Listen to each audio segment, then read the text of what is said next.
salut à vous, bonjour, bonsoir chez vous, en Afrique, en Asie, en Amérique, en Europe et partout dans le monde. Bienvenue sur une autre vidéo dans votre chaîne, notre chaîne en Afrique et en diaspora. Aujourd'hui, on va faire un petit tour du côté du Burkina Faso avec le discours réponse du capitaine Ibrahim Traoré et sa réponse par rapport au discours de Emmanuel Macron. Et on va aussi aller du côté du Sénégal où il y a eu donc la réponse. Bon, on verra, ça sera une lecture en fait, donc la réponse de Ousmane Sonko par rapport au discours d'Emmanuel Macron et aussi la réponse de Mahatma Déby ou Kaka Déby, le président donc du Tchad, réponse au discours d'Emmanuel Macron. Alors, qu'est-ce qu'il a dit encore Macron? Emmanuel Macron. Ce Macron, il fait parler, il fait bouger, il fait dire des choses aux Africains et des choses pas toujours bien. C'est très étonnant parce que nous sommes à 2 ans, 3 ans maintenant, 4 ans peut-être, bon, et depuis bien d'années avant Emmanuel Macron, mais ce sentiment, bien cette tendance s'est accentuée avec l'arrivée d'Emmanuel Macron. Alors, c'est quelle tendance? C'est celle de répondre à l'arrogance, la condescendance des dirigeants français à l'égard des Africains. Vous allez remarquer les officiels français, que ce soit leur président, leur ministre et même leurs généraux, à l'exemple du général Lecointre. Et quand ils parlent aux Africains, c'est toujours avec ce ton de mépris, quoi. C'est toujours avec ce côté où ils sont tout permis en fait. Alors, ils sont tout permis de dire tout ce qu'ils peuvent. Vous ne verrez pas cette attitude quand ils sont au Moyen-Orient, quand ils sont en Asie, quand ils sont dans d'autres pays européens. Vous ne verrez pas ça. C'est avec beaucoup de respect. Ils traitent leurs homologues d'égal à égal, avec beaucoup de déférence. Mais quand il s'agit des Africains, il y a toujours ce côté-là, ce truc-là. Hein, on a l'impression ils ont l'impression parce qu'ils sont certainement restés dans le temps colonial où ils étaient les maîtres de l'Afrique, quoi. C'était eux les maîtres colonisateurs, donc c'était eux qui dictaient, qui imposaient tout. Parce que ce côté-là, on ne parle pas souvent. On pense que tout ce qu'ils ont apporté en Afrique, c'était donné, quoi. Ces choses-là qu'on dit, ouais, on apporte la civilisation aux nègres et tout ça. On apprend aux nègres comment lire, comment écrire. Les nègres n'ont pas d'histoire. À l'instar du discours de Nicolas Sarkozy au Sénégal, où il disait l'Afrique n'est pas assez rentrée dans l'histoire. Mais paradoxalement, l'Afrique, c'est le berceau de l'humanité. Paradoxalement, l'Afrique a toute cette histoire qu'on trouve dans leur musée d'ailleurs.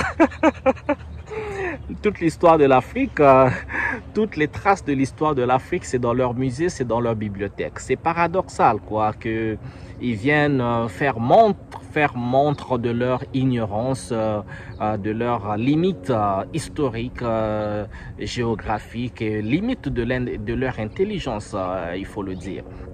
Et c'est étonnant, quoi, les gens qui oublient que toute l'histoire de l'Afrique, bien avant qu'il y ait aucune civilisation en Europe, tous ces empires qui ont existé en Afrique, toutes ces civilisations, l'empire Mandingue, les Ashanti, le royaume Congo, Tombouctou, plein de l'Est à l'Ouest, du Nord au Sud, ça, et pourtant c'est simple aujourd'hui avec l'Internet, avec un petit 2-3 clics sur Google, eh bien vous avez les réponses et les images. Mais par contre, non, quand il s'agit des Africains, ça n'existe pas. Alors, on va revenir sur ce discours d'Emmanuel Macron. Emmanuel Macron, il dit quoi? On va juste l'écouter, ok? Je ne vais pas beaucoup parler. On écoute Emmanuel Macron et après, on écoute les autres leaders africains en réponse à ce discours d'Emmanuel Macron. Alors, j'espère que vous êtes bien installés dans votre siège. On suit et on revient pour un petit commentaire. Allez, à tout de suite. Nous avons proposé aux chefs d'État africains de réorganiser notre présence. Comme on est très poli, on leur a laissé la primauté de l'annonce. Mais vous ne vous trompez pas, c'est nous qui l'avons... Et parfois, il a fallu y pousser. Mais pas parce qu'on est poli et correct et qu'on se réorganise nous-mêmes qu'il faudrait que ce soit retourné contre nous en disant ils sont chassés d'Afrique. Je peux vous dire que dans bien de ces pays, on ne voulait pas enlever l'armée française ou même la réorganiser. Mais on l'a assumé ensemble. C'est ça le partenariat.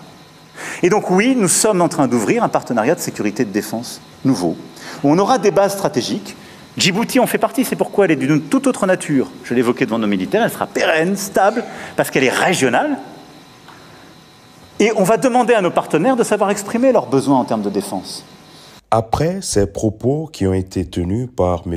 Emmanuel Macron, président actuel de la France, des propos concernant le retrait des bases militaires françaises dans les pays africains, notamment le Sénégal, la Côte d'Ivoire, le Tchad, des propos que M. Ousmane Sonko juge erronés et il est venu dans un post sur sa page officielle en disant ceci. Le président Emmanuel Macron a affirmé aujourd'hui que le départ annoncé des bases militaires françaises aurait été négocié entre les pays africains qui l'ont décrété et la France. Il poursuit en estimant que c'est par simple commodité et par politesse que la France a consenti la primeur de l'annoncer à ces pays africains. Je tiens à dire que, dans le cas du Sénégal, cette affirmation est totalement erronée. Aucune discussion ou négociation n'a eu lieu à ce jour et la décision prise par le Sénégal découle de sa seule volonté en tant que pays libre, indépendant et souverain. Il déclare enfin qu'aucun pays africain ne serait aujourd'hui souverain si la France ne s'était déployée. Il y a une partie, c'était notre engagement contre le terrorisme depuis 2013. On avait raison. Je crois qu'on a oublié de nous dire merci. C'est pas grave, ça viendra avec le temps. L'ingratitude, je suis bien placé pour le savoir, c'est une maladie non transmissible à l'homme. Mais je le dis pour tous les gouvernants africains qui n'ont pas eu le courage, vis-à-vis de leurs opinions publiques, de le porter, aucun d'entre eux ne serait aujourd'hui avec un pays souverain si l'armée française ne s'était pas déployée dans cette région. Et j'ai une pensée émue pour nos soldats qui, parfois, ont donné leur vie et pendant des années se sont battus. Nous avons bien fait. On est parti parce qu'il y a eu des coups d'État. Parce qu'on était là à la demande d'États souverains qui avaient demandé à la France de venir. À partir du moment où il y a eu des coups d'État, où les gens ont dit « notre priorité, c'est plus la lutte contre le terrorisme, c'est ceci ou cela, qu'importe », la France n'y avait plus sa place. Parce que nous ne sommes pas les supplétifs de putschistes. Donc on est parti. Constatons que la France n'a ni la capacité ni la légitimité pour assurer à l'Afrique la sécurité et sa souveraineté. Bien au contraire, elle a souvent contribué à déstabiliser certains pays africains comme la Libye avec des conséquences désastreuses notées sur la stabilité et la sécurité du Sahel. C'est enfin le lieu de rappeler au président Macron que si les soldats africains, quelquefois mobilisés de force, maltraités et finalement trahis, ne s'étaient pas déployés lors de la Deuxième Guerre mondiale pour défendre la France, celle-ci serait peut-être aujourd'hui encore allemande. Ça, c'est les propos de M. Ousmane Sonko, président du PASTEF, Premier ministre actuel du gouvernement sénégalais. Mais je le dis pour tous les gouvernants africains qui n'ont pas eu le courage, vis-à-vis de leurs opinions publiques, de le porter, aucun d'entre eux ne serait aujourd'hui avec un pays souverain si l'armée française ne s'était pas déployée dans cette région. En écoutant M. Emmanuel Macron, président actuel de la France, on l'entend clairement qualifier les pays africains d'ingrats et que si la France n'avait pas intervenu dans plusieurs pays africains, on n'allait pas parler aujourd'hui d'État souverain en faisant allusion aux opérations Barkhane qui s'étaient tenues au Mali et plusieurs autres opérations. Mais ce qu'il faut dire, c'est qu'on a des interviews qu'on a écoutées et qui nous prouve que, au contraire, que c'est la France qui continue à déstabiliser plusieurs pays africains. Vous le savez déjà, des gens qui nous aident à comprendre la politique actuelle et surtout la géopolitique, des gens comme M. Franklin Nyamsi, n'arrêtent pas de nous dire quels sont les plans de ces gens et comment est-ce qu'ils cherchent à chaque fois à renverser la situation en se prenant pour des coupables. Je pense que la réponse de M. Ousmane Sonko, actuel Premier ministre du Sénégal, est une réponse de taille et c'est ce à quoi on s'attend de nos dirigeants africains. Si vous avez aimé cette réponse de M. Ousmane Sonko, n'oubliez pas de laisser un commentaire et surtout aussi cette sortie de M. Emmanuel Macron. Ça nous prouve à quel point qu'ils ont un mépris pour l'être noir et surtout pour le continent africain. Mes chers collaborateurs, pour terminer, je voudrais exprimer mon indignation vis-à-vis des propos tenus récemment par le président Macron qui frise le mépris envers l'Afrique et les Africains. Je crois qu'il se trompe d'époque.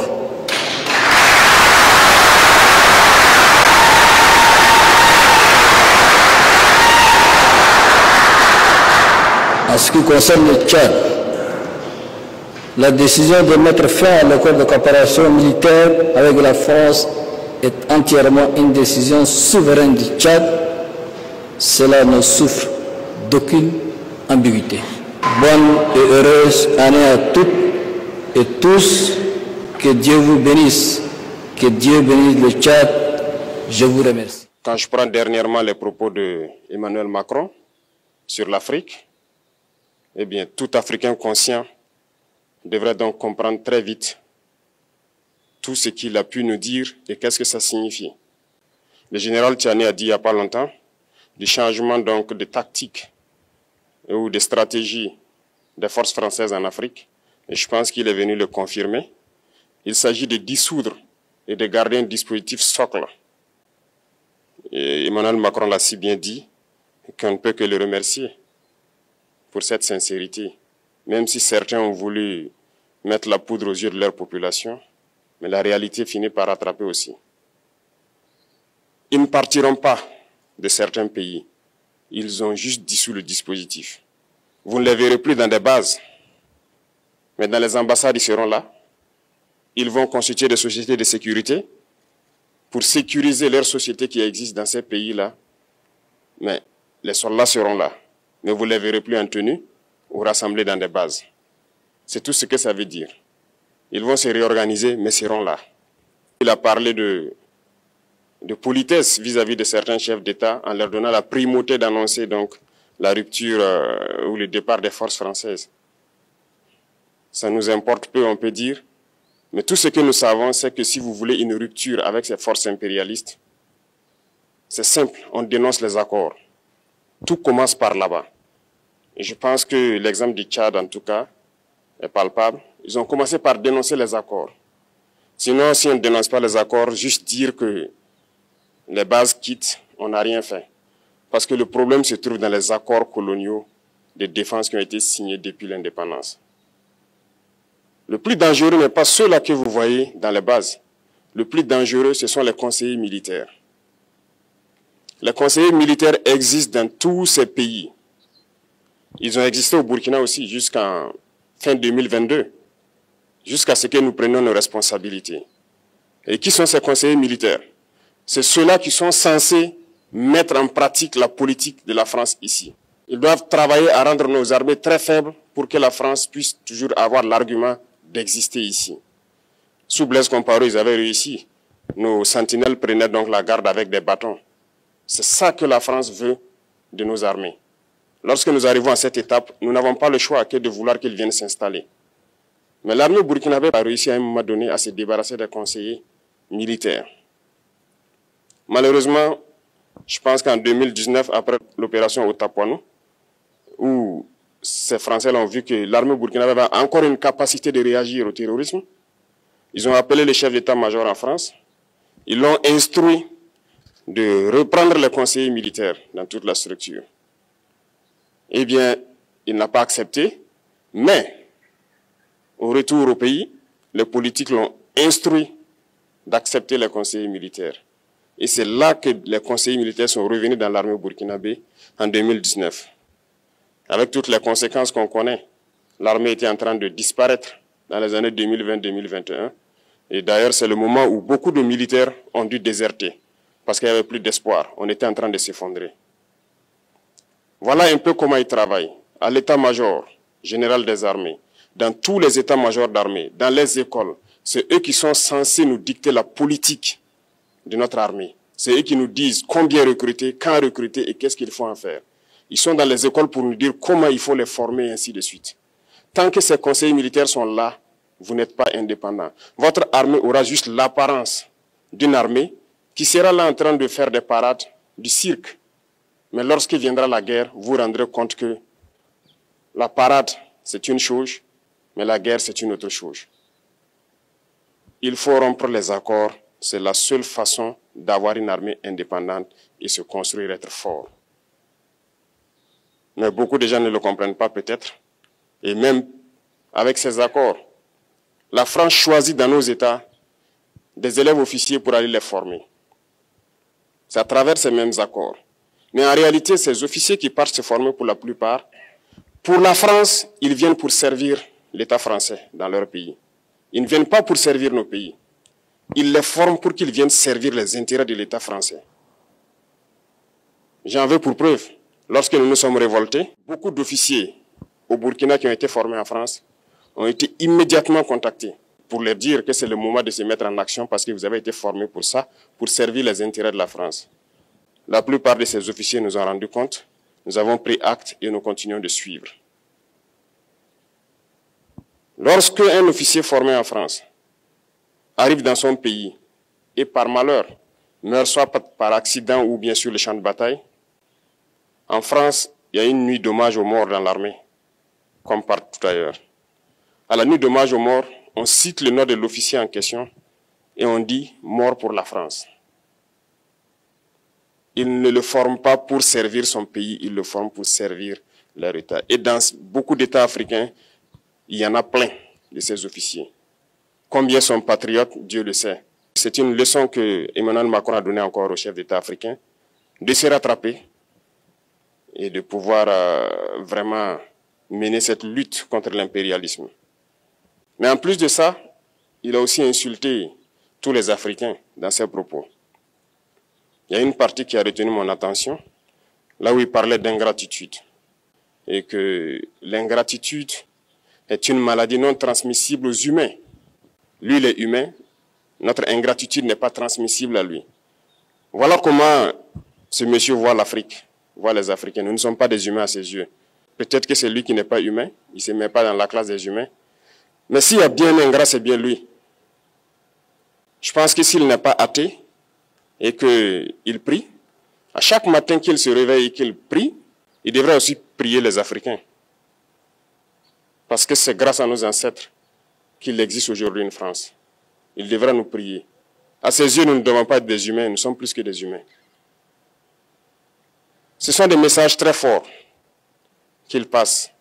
Moi, je pleure le peuple français. Mais quand même, il est bien pour l'Afrique. Il est un mal nécessaire pour nous. Ceux qui veulent se réveiller, se réveillent. Ceux qui ne veulent pas se réveiller, comme on le dit, on ne peut pas réveiller quelqu'un qui ne dort pas. Les Africains doivent se réveiller. Nous devons travailler à être indépendants, à faire au moins ce que nos peuples connaissent le bonheur. Et la lutte contre l'impérialisme, c'est ça. Il faut décoloniser les mentalités, prendre en compte toutes ces données-là, parce que le monde nous donne tellement d'exemples à voir. Pour eux, il n'y a pas de morale. Ils peuvent vous désigner aujourd'hui terroriste, mais demain, vous êtes un héros. Par leur simple bouche, ils décident de ce qu'ils font. Ils parlent de démocratie, mais ils se font eux-mêmes des coups d'État constitutionnels entre eux. Ils parlent des droits de l'homme, mais ils déciment des populations ailleurs. L'Africain doit se réveiller, l'Afrique doit se réveiller. Et le combat contre l'impérialisme est permanent. Et je vous invite à incorporer ce combat, à travailler en sorte que nous soyons réellement indépendants, que nous soyons autosuffisants, et que nous puissions nous développer, connaître le bonheur, ce à quoi notre peuple aspire. Merci, je vous souhaite une très bonne journée, une très bonne semaine et une très bonne année. Voilà. C'était donc là d'abord le discours d'Emmanuel Macron et des leaders africains. Vous voyez que la France aujourd'hui, c'est comme dans c'est comme dans l'ADN. C'est cet orgueil-là, l'arrogance quasi légendaire. C'est légendaire en tout cas, c'est légendaire. C'est plus fort qu'eux. Ils peuvent donner du crédit là où c'est dû, c'est difficile quoi. Reconnaître la vaillance, reconnaître l'intelligence, reconnaître les stratégies des Africains ou tout simplement respecter les gens, un simple respect, juste un peu de respect, juste respecter les gens. C'est eux qui vous parlent de démocratie, des valeurs humaines, des droits des humains, des droits de l'homme, tout ce tralala de moralité. Ils veulent faire la morale à tout le monde. Mais quand il s'agit de dire un mot sur les Africains, en fait, ils se trahissent eux-mêmes. Ils se trahissent d'eux-mêmes. À la face, c'est quasiment rigolo de voir quelqu'un qui se prend pour une grande personne, quelqu'un de civilisé. Mais dès que cette personne se met à parler à la personne qui croit inférieure à elle, c'est la catastrophe. C'est la catastrophe. Je dis, mais attends, on pensait que vous étiez civilisé. Quelqu'un de civilisé ne peut pas tenir ce genre de propos. Ils se trahissent. Eh bien, la France, les leaders français ne se rendent pas compte que les temps ont changé. Nous ne sommes pas en 1940, nous ne sommes pas en 1930, nous ne sommes pas en 1920, nous ne sommes pas en 1900 et nous ne sommes pas en 1960 quand ils ont donné des indépendances factices aux pays africains. Ok, nous ne sommes pas dans ce temps-là, c'est révolu. Nous savons tous que ces indépendances étaient fabriquées de toutes pièces. Il fallait réformer un autre système qu'on appelait la France-Afrique qui se basait juste sur le contrôle de l'Afrique, le contrôle des matières premières.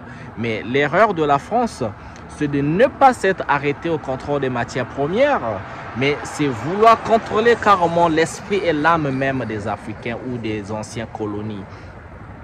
C'est des anciens colonisés, j'allais dire. C'est carrément vouloir contrôler parce que vous remarquerez que il veut toujours vous parler de comment vous devez vivre, de vos valeurs de société, comment vous devez vivre en famille. Il vient vous parler des limitations des naissances. Vous savez, l'Afrique, c'est le plus grand continent au monde et c'est le continent où on trouve le plus de jeunes. Mais quand on vous dit l'Afrique est surpeuplée, en fait, c'est très, très faux. Regardez les superficies des différentes nations, regardez le nombre d'habitants et vous allez remarquer qu'en fait, la force de l'Afrique, c'est sur sa jeunesse, mais sa jeunesse doit rester. Si vous limitez les naissances, la jeunesse vieillit, comme en Europe, comme en Asie, eh bien c'est la force de travail que vous perdez. Parce qu'eux, ils sont en train d'encourager les naissances maintenant. Ils veulent limiter les naissances en Afrique, chez eux, ils veulent encourager. Vous avez vu au Japon, on cherche les gens là pour aller faire des enfants au Japon. Il faut faire très attention. L'erreur qu'on peut faire, c'est écouter ces gens-là. Parce que pour ne pas les écouter, avant d'écouter de telle personne, il faut voir ce qu'ils ont fait dans le passé. Si leur passé envers vous n'est pas à applaudir, alors pourquoi vous les écoutez aujourd'hui pour votre futur? Ça n'a aucun sens. Donc la France est comme aux abois de voir que oui, les Africains, on peut les rétorquer parce qu'ils étaient en fait trop confortables. Hein. Les leaders français étaient confortables. Quand ils viennent en Afrique, il faut les voir. Ils viennent en terrain conquis. C'est conquis. Les Africains diront rien, il n'y a rien à faire, c'est comme ça et voilà. Mais ils sont comme choqués comme ça de voir, mais tiens, on pensait on peut le dire n'importe quoi, ils vont être, tu vois, vous voyez la passivité quoi. Le noir, il est passif, il dit rien, il est docile, il va sourire, il va rigoler. Mais ces temps-là, c'est révolu. Et vous ne compreniez pas que ce temps, si vous réussissiez à le faire, c'était par la force. C'était imposé. C'était pas parce qu'on voulait faire l'amour avec vous, c'est pas parce qu'on vous aimait, tout ça. Non, c'était imposé. Et vous le savez, toute personne qui connaît l'histoire le sait très bien. C'est vrai que nous avons des imbéciles, des cons en Afrique également, hein, ceux qui collaborent, parce que quelqu'un qui n'est pas con, qui n'est pas imbécile, non, non, non, je vous verrai pas violer, voilà quoi, violer ma maman, mes soeurs, mes frères, je ne voudrais pas faire du mal à ma famille et sans brancher. Ah non, et ces temps-là sont révolus.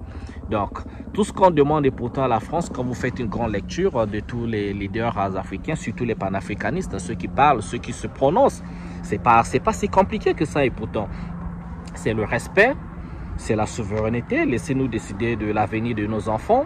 Laissez-nous décider de nos richesses. Laissez-nous les exploiter.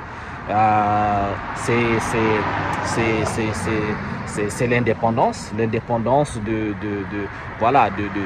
construire le système éducatif sans pourtant que vous ne dites aucun mot, de réformer le système d'éducation, de réformer tout. En fait, de faire chez nous ce qu'on veut faire sans pourtant que vous ne dites un mot. C'est logique parce que vous le faites. Tout le monde le fait. La Chine qui est devenue indépendante, aucun pays européen ne dira rien à la Chine. Et les autres le font, vous le faites, les pays européens. Vous ne demandez pas l'avis des Africains pour faire ce que vous voulez faire, pour bâtir l'avenir, des programmes universitaires, tout ce que vous construisez. Pourquoi c'est vous qui devez décider pour les autres ou mettre les mots dans la tête des gens? Vos mots sont vos mots, nos mots sont nos mots. Vos langues sont vos langues, nos langues sont vos langues. Encore, vous avez la chance qu'on parle français. Mais ce n'est pas la seule langue que nous parlons. L'avantage encore avec nous, on parle plusieurs langues. Là, c'est 3 langues que j'ai parlé. J'ajoute le français, c'est 4. I can speak English, guys. Ça fait combien là? 4, 5 là. Bon, mais vous verrez, la plupart des Français, ils ont leur langue, le français, après ça s'arrête là. Les Anglais, les Américains, ils ont l'américain, ils ont l'anglais, ça s'arrête là. Ils ne sont même pas fichus apprendre l'espagnol, parce qu'il y a beaucoup des hispaniques aux États-Unis. Ils ne sont même pas fichus à apprendre le mandarin. Il y a beaucoup de Chinois maintenant partout. Ils ne sont pas fichus. Mais nous, les Africains, c'est rare de trouver un Africain qui parle une seule langue, ou même 2. C'est toujours plus de 3. Ou plus de 2, il faut le dire. Parce que, eh bien, c'est comme ça. C'est l'avantage à qui? À nous ou à ceux qui pensent que voilà, c'est des dieux, c'est leur langue, c'est des supérieurs, la langue supérieure. Et pourtant, tout le monde fait, voilà, tout le monde va chier, faire pipi et tout. Hein, qui est supérieur par rapport à quoi? Bah, c'est ça. Donc moi, c'est ça. Donc mon analyse crue comme ça, il faut lui dire les mots. On n'est pas là, je suis pas là pour faire, voilà, le perlimpinpin. Il faut dire les choses qu'on a en Afrique. C'est le respect. Et nous sommes une génération où on en a marre que les gens viennent donner des statistiques. Ouais, l'Afrique elle est pauvre, l'Afrique est patati, tout ce qu'il y a les images toujours négatives, tout ce qu'il y a de mauvais. Mais ça fait de longtemps, ils ont dit tout ce qu'il y a de mauvais dans les médias, dans les films, dans tout ce que vous voulez, dans la musique. Ils ont fait un travail énorme de peindre cette image négative de l'Afrique. Tout s'était sombre. Et ces images ont fini par influencer et les Africains et les Européens et leur population qui sont en fait très très ignorants de beaucoup de choses, de leur propre histoire même, il faut les voir. Parce que nous encore, on a l'avantage. On nous enseignait l'histoire de l'Europe. Donc c'est un autre avantage en fait, parce qu'on a étudié l'histoire de l'Europe, pendant qu'eux ils étudiaient que leur histoire, l'histoire de l'Afrique et autres, ils ont caché. Notre besogne aujourd'hui, c'est étudier l'histoire de l'Afrique, retrouver ses traces, ses valeurs, enseigner ça à nos enfants pour consolider notre confiance en nous. Et voilà quoi, s'asseoir notre pouvoir sur notre piédestal basé sur la connaissance de l'histoire, quand je dis l'histoire de la science africaine, la médecine africaine, tout ce qu'il faut avec, parce que le secret c'est là. Nous sommes quand même, on vient quand même du berceau de l'humanité quand même, nous sommes quand même Mutundombe, donc c'est ça qu'il faut faut retrouver l'histoire africaine. Mais ça vient là, ok, parce que nous sommes plus en 1920. Voilà, c'était ma vidéo pour aujourd'hui. Bravo encore à Ibrahim Traoré, à la patrie ou la mort, nous vaincrons. Et bravo encore à Kaka Déby qui se démarque d'Idriss Déby, son papa. pour s'affirmer. Mais les gars, il faut faire très attention parce que sinon, ils ont toujours utilisé des mercenaires comme Bob Denard, que j'espère que son âme est en train de pourrir en enfer. Ils vont revenir, ils vont réarmer les prétendus terroristes. Ils vont leur donner des armes peut-être encore plus sophistiquées que vos armées, de l'argent pour pouvoir déstabiliser parce que leur survie dépend de l'affaiblissement de l'Afrique, de la subjugation des Africains. Donc il faut faire très attention, c'est pas une blague, nous sommes en guerre, nous avons toujours été en guerre en fait. Mais cette fois-ci, on se bat à des positions, les positions sont en train de changer. Donc si on n'investit pas dans les ingénieurs, dans l'armement, dans le développement des technologies militaires pour nous défendre, eh bien vous savez, dans la jungle, là, celui qui court plus vite ne finira pas en proie à celui qui court moins vite. Vous savez de quoi je parle, hein? La lionne doit courir très vite pour attraper Kasongo. Kasongo donc, le sanglier ou la gazelle. Si la gazelle va plus vite, eh bien la lionne ou les lions va mourir de faim. Suivez mon regard. Voilà, c'était ma vidéo pour aujourd'hui. Je vous remercie. On se retrouve à une autre vidéo. Allez, nous sommes ensemble. On adore l'Afrique, adorons tous l'Afrique, bâtissons l'Afrique, mais il faudrait que nous parlions. C'est important pour réveiller les consciences et nous sommes aussi sur le terrain pour faire des projets pour la jeunesse. Je vous adore les gars. Allez, ciao, ciao.